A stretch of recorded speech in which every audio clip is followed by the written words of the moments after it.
Hi everyone, welcome to Focal Academy. See in this problem, how to find voltage drop Vx across resistor.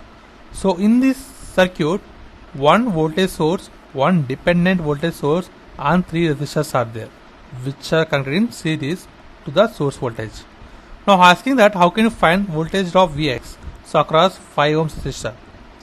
According to Ohm's law, we know that V equal to IR.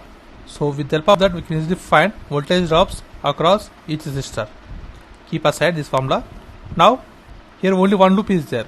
So let us assume there is a current I is passing. So this current I is passing in each resistor. According to Ohm's law, we can easily find the voltage drops. Now according to KVL theorem, the source voltage 20 volts is equal to sum of all the voltage drops plus dependent voltage source.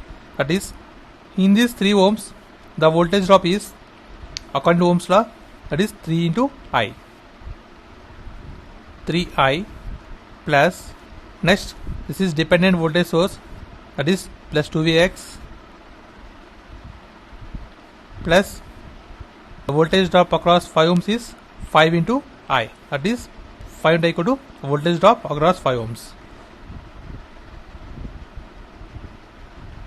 So this 5 into I can also be written as Vx. It was already given as Vx. This Vx equal to 5 into I. Plus, next the voltage drop across 2 ohms. In this current I is passing. So according to Ohm's law, it becomes plus 2I. Now from this we will get 3I plus 5I, 8I plus 2I.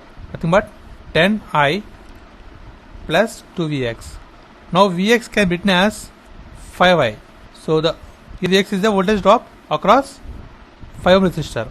So according to Ohm's law, it can be written as 5I. Now replace Vx with 5I. Then it becomes 10I plus 2 into 5I.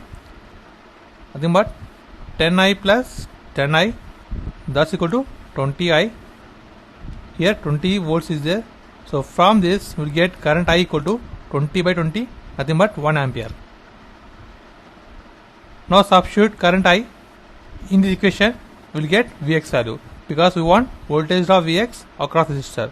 So Vx equal to 5 into I, we got 1 ampere. So Vx equal to 5 volts. So this is the voltage drop across 5 ohm resistor. This is the process of simplification. Thanks for watching. Please subscribe, like, share. Thanks.